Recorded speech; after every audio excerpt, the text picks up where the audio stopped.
말씀을 듣도록 하겠습니다. 새 시대를 향하여 영과 진리로 예배하는 교회, 우리는 생명을 귀하게 여기는 생활을 하겠습니다.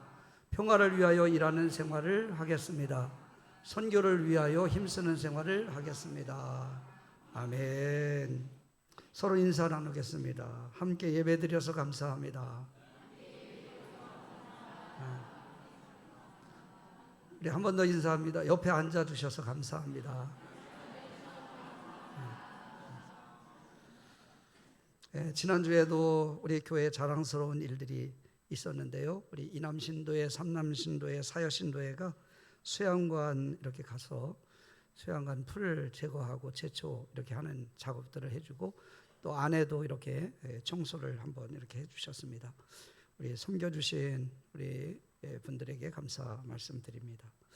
그리고 우리 친교봉사부에서도 이제 김장을 이렇게 준비하기 위해서 고춧가루 손질을 또 다 해가지고 이것을 빵구어서 저장을 해놓고 이런 일들을 이렇게 했습니다. 그리고 지난주 토요일 날 사회복지부에서 나와서 명절 음식 나눔 섬김이 이렇게 있었습니다. 섬겨주신 분들에게 감사의 말씀을 드립니다.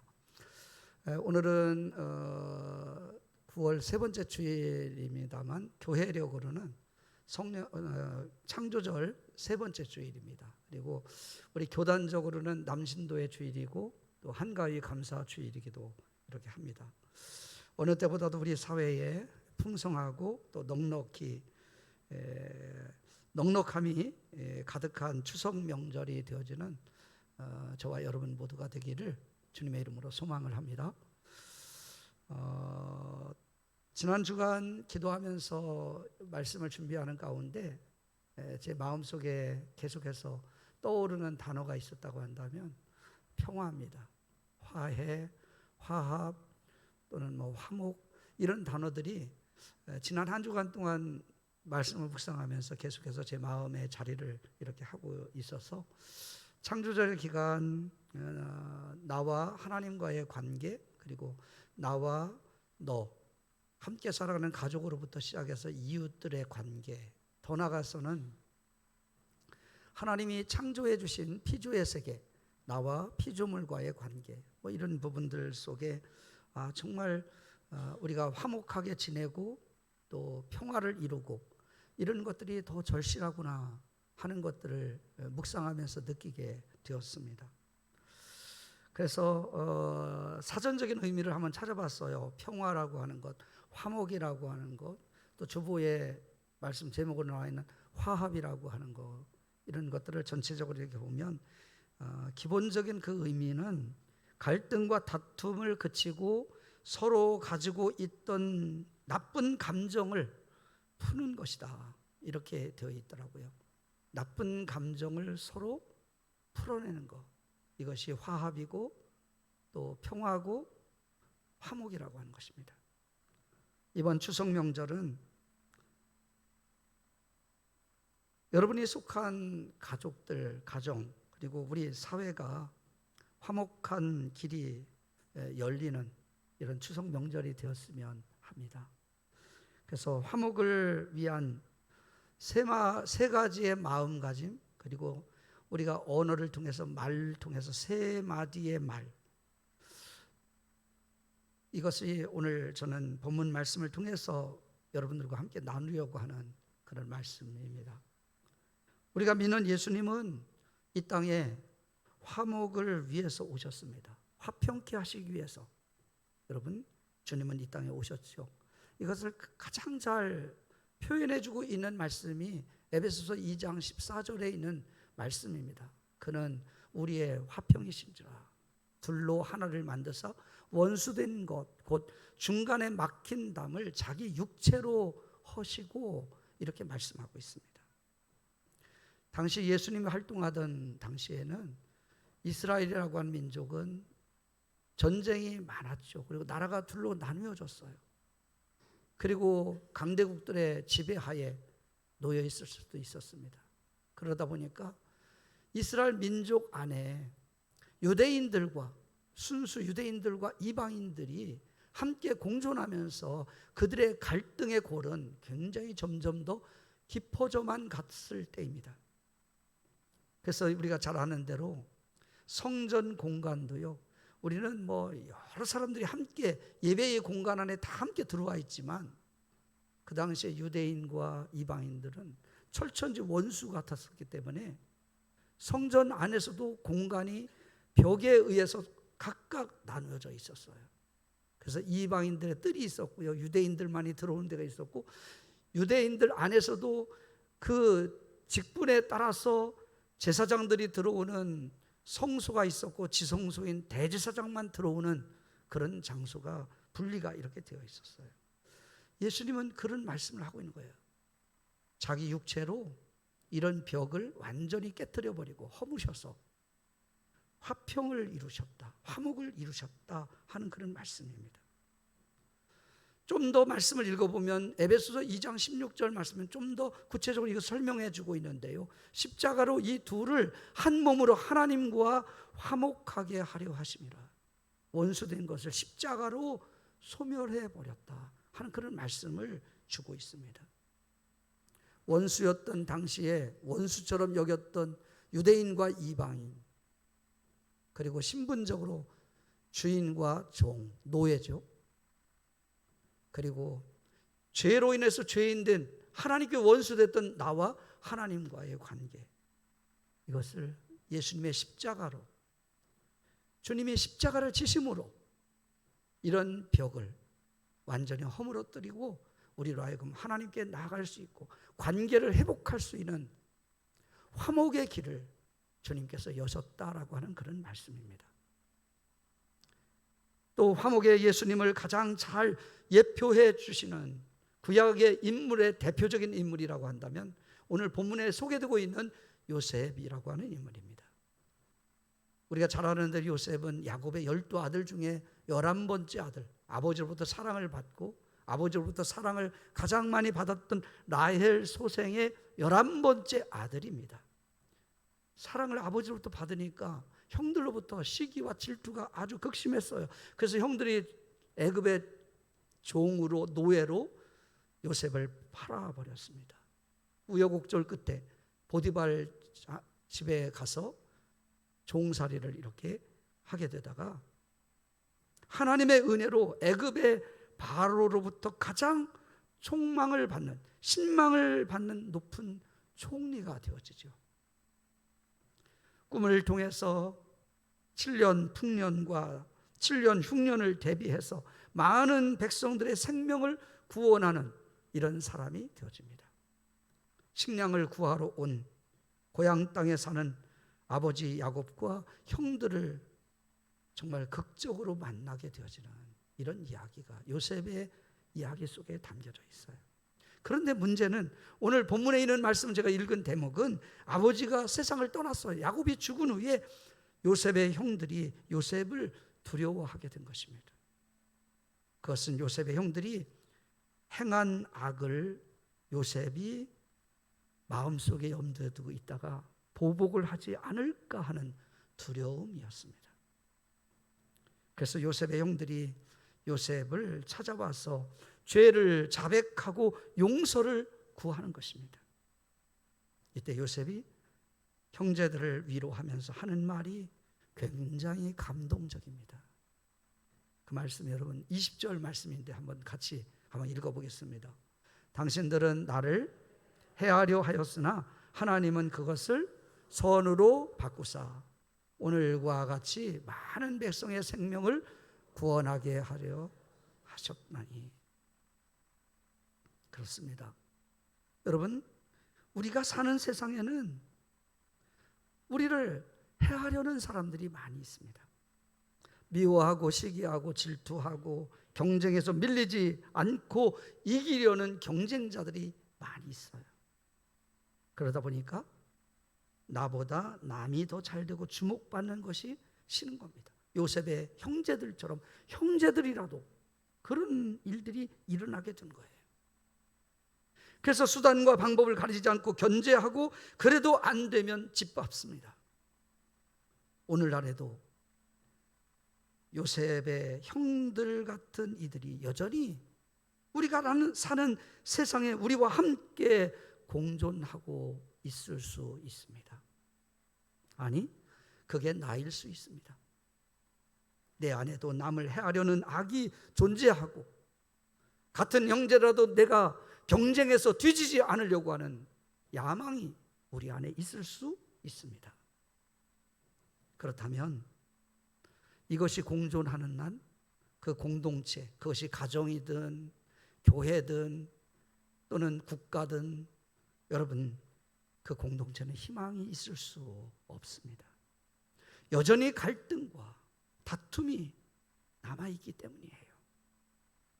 이것은 결국 멸망을 자초하는 길인 것입니다. 오늘 본문은 야곱이 죽은 후에도 여전히 시기와 질투로 얼룩진 형제들 간의 두려움과 벽이 여전히 남아 있음을 본문을 통해서 우리는 보게 되었습니다. 미래를 장담할 수 없는 야곱의 가문이라고 할 수 있습니다.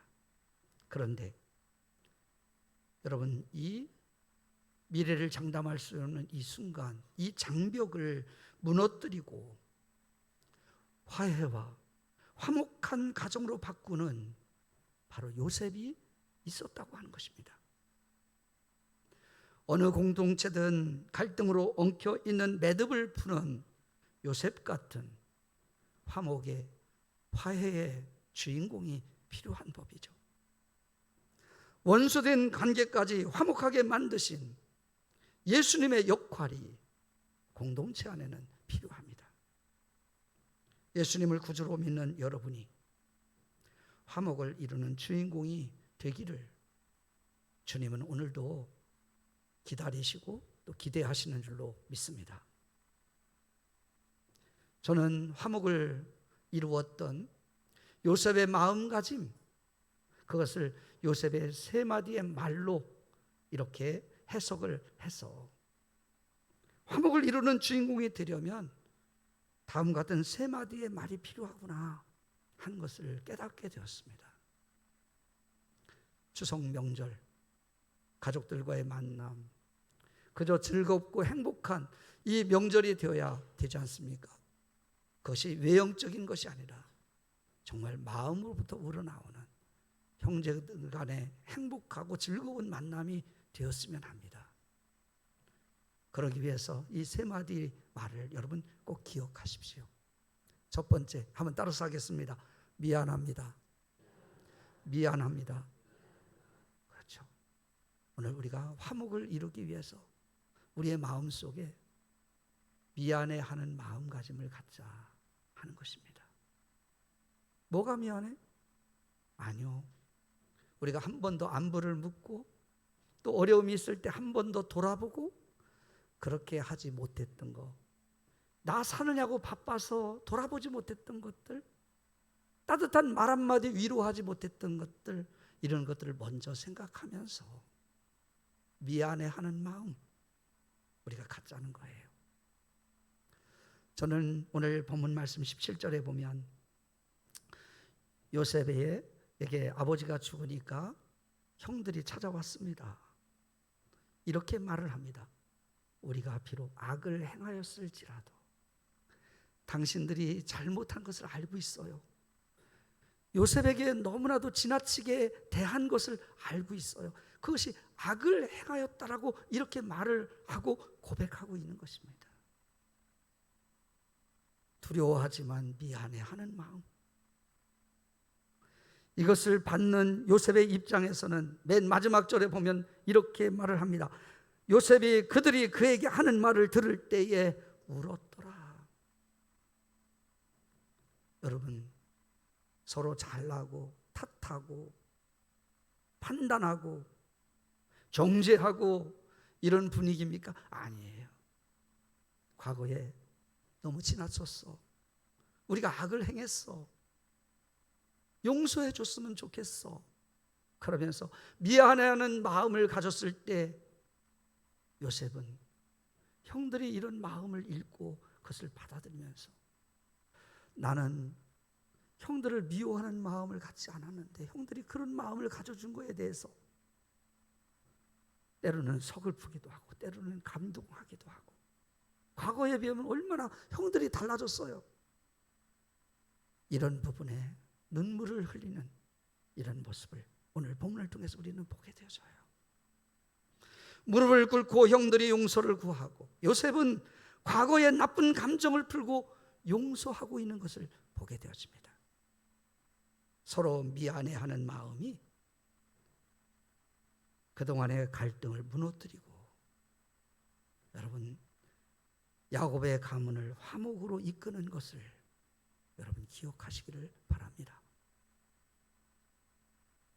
우리가 화목해야 하는 첫 번째 말, 미안해하는 마음가짐과 미안합니다 이렇게 말할 수 있는 이 말 한마디가 우리 가정과 우리 공동체를 화목으로 이끌 수 있다고 하는 것입니다. 성경의 인물 가운데 왕들을 보면 여러분은 어떻게 생각하세요? 가장 화려했던 왕, 그리고 잘 나가고 성공적인 왕, 누구를 기억합니까? 다윗을 생각합니다. 그런데 실패한 왕은 누구를 떠올려요? 사울을 떠올립니다. 오늘 제가 말씀드리는 주제에 이 두 왕을 비교해 보면 그 성공과 실패의 차이는 다른 게 아닙니다. 하나님 앞에서, 사람 앞에서 자신의 연약함과 부족함, 이런 것들을 자신이 가지고 있는 실력과 힘을 통해서 그것을 커버하고 또 감추려고 하고, 그래서 자신의 힘으로 모든 것들을 감당해 가려고 했던 사울, 미안해하는 마음, 죄송해하는 마음, 모든 것이 내 탓입니다, 내 잘못입니다, 이런 마음보다는 자신의 실력 행세를 통해서 자신을 드러내려고 하고 자기 자신을 지키려고 했던 사울 왕은 실패한 왕이었어요. 그러나 다윗은 하나님 없이는 나는 아무것도 아닙니다. 하나님이 목자가 되어 주셔야만 합니다. 하나님만이 나의 피난처고 요새가 되어 주십니다. 이렇게 고백을 하고, 그도 실수를 했을 때, 나단 선지자가 찾아와서 말씀을 주셨을 때, 내 잘못입니다, 내 탓입니다, 나는 하나님 앞에 범죄한 득죄한 죄인입니다, 이렇게 고백을 했어요. 여러분, 완전해서가 아닙니다. 완벽해서가 아니에요. 성공과 실패의 차이. 우리가 공동체를 화목으로 이끄는 것은 다른 데 있는 것이 아닙니다. 내가 똑똑하고 잘나서가 아니고 부족하지만, 그래서 늘 최선을 다해주지 못하고 돌아보지 못하고 따뜻한 말 한마디로 격려해주지 못한, 그래서 나는 언제나 미안한 마음 가지고 있습니다.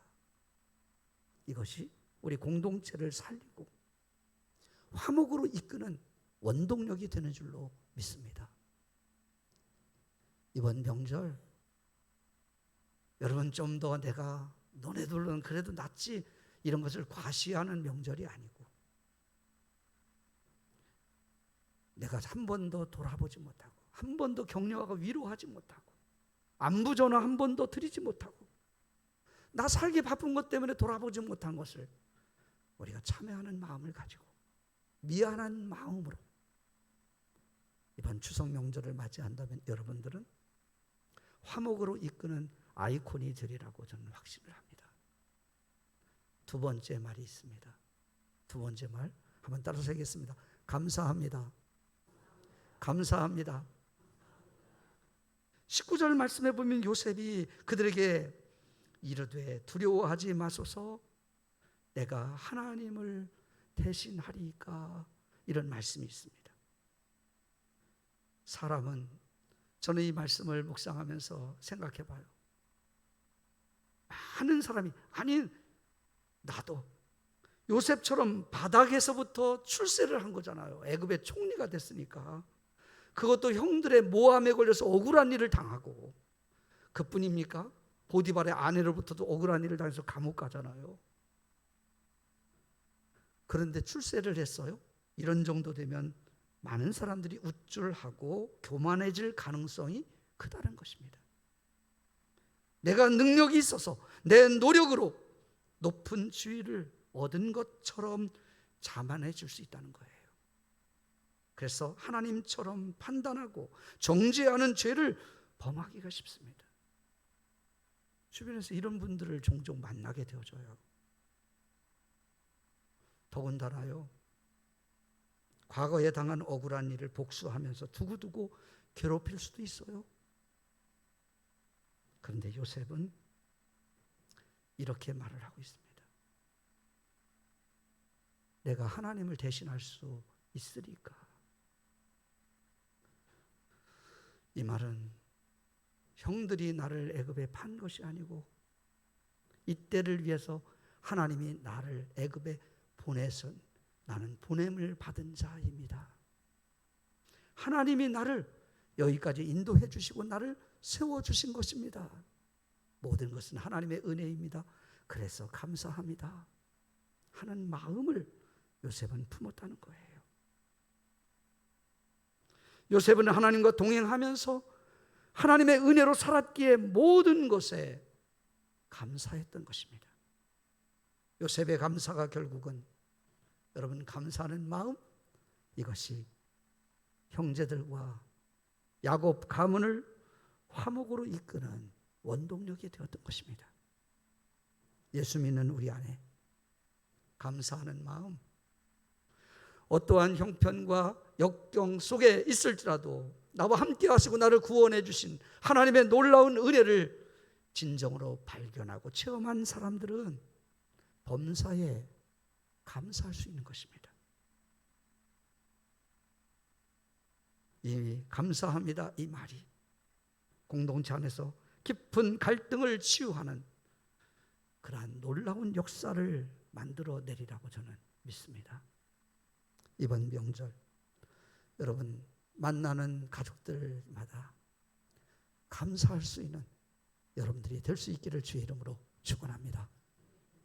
마지막 여러분 우리가 화목으로 이끌 수 있는 말 한마디, 마지막으로는 한번 따라서 하겠습니다. 사랑합니다. 사랑합니다. 21절 말씀해 보니까 당신들은 두려워하지 마소서, 내가 당신들과 당신들의 자녀를 기르리이다 하고 그들을 간곡한 말로 위로하였더라 그랬습니다. 지난 13년 동안 고생한 형들을 위해서 오히려 선을 베풀고 자녀를 길러주겠다고, 당신들 자녀들까지 내가 돌봐주겠다고 말을 합니다. 근데 여기 보면요, 눈여겨보아야 될 말은 간곡한 말로 형들을 위로했다. 간곡한 말. 그냥 립 서비스 한 게 아니에요. 듣기 좋으라고 한 것이 아니에요. 간곡한 말로, 간절한 마음으로, 마음에서 우러나오는 정말 진실한 심정으로 형들의 자녀들까지도 내가 돌봐주겠다, 이렇게 말을 했다는 거예요. 여러분, 예수님의 마음 아니에요? 용서하고 원수까지도 다 용납하고 사랑하는 그런 마음으로 용납하고 용서하고 받아주는 요셉의 사랑의 마음을 여기서 읽을 수가 있는 거예요.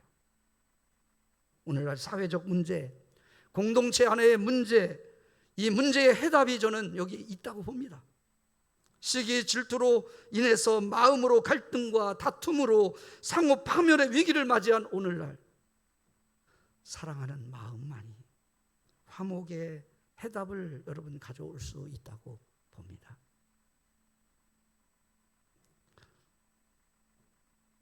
아직도 우리 사회는 즐겁고 행복한 명절이라고 막 인사말도 많이 난무하고 있어요. 그런데 꼭 명절을 지나고 나면 정말 어둠의 기사들이 많이 올라와요. 충격적인 보도들이 있어요.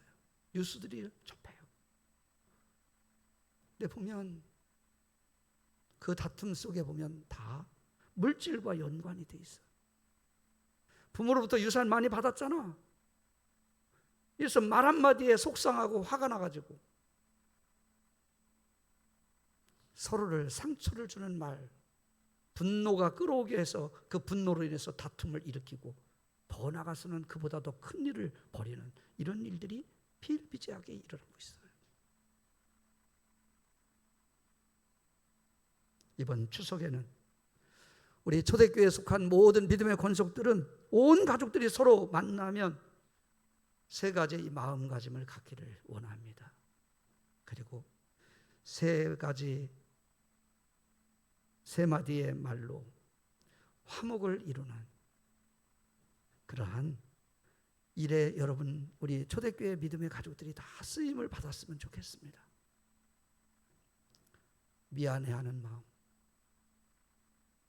여러분 찾아보면 많이 있어요. 형제들이, 부모님들이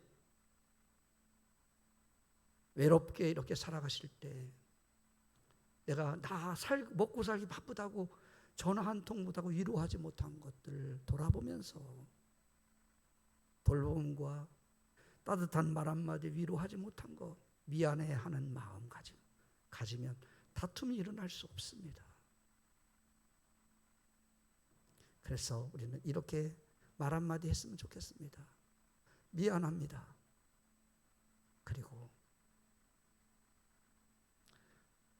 돌아봐도 여러분이 믿는 사람들은 하나님의 은혜로 살아왔어요. 잠깐 우리가 때로는 고비도 있고 어려움도 있을 수 있어요. 그러나 영원한 생명을 얻은 사람들이잖아요. 이 세상이 전부가 아니고 영원한 세상이 우리 앞에 놓여 있잖아요. 그 길을 열어주신 하나님의 은혜를 힘입고 살아가는 믿음의 사람들이에요. 그러기에 우리는 감사할 수 있어야 되는 거예요. 그리고 길러주고 낳아주신 부모님들, 그리고 함께하는 형제들이 있음에 그럼에도 불구하고 감사합니다. 이 말 한마디, 그리고 사랑하는 마음가짐을 가지고 사랑합니다. 이런 말을 통해서 여러분, 이번 추석은 모처럼 소중한 사람들이 모여서 정말 말로 립서비스가 아니고 즐겁고 행복한 시간을 나누는 추석 명절이 되는 우리 초대교회 믿음의 가족들이 다 될 수 있기를 바랍니다. 그동안 요셉의 형들처럼 서로 갈등했던 식구가 있다면 서로 화목을 위해서 화목의 도구로 쓰임을 받는 우리 초대교회 믿음의 가족들이 다 되었으면 좋겠어요. 세 가지의 마음, 세 마디의 말을 통해서 여러분이 속한 공동체를 화목으로 이끄는 멋진 그리스도인들이 될 수 있기를 예수님의 이름으로 축원합니다. 기도하겠습니다.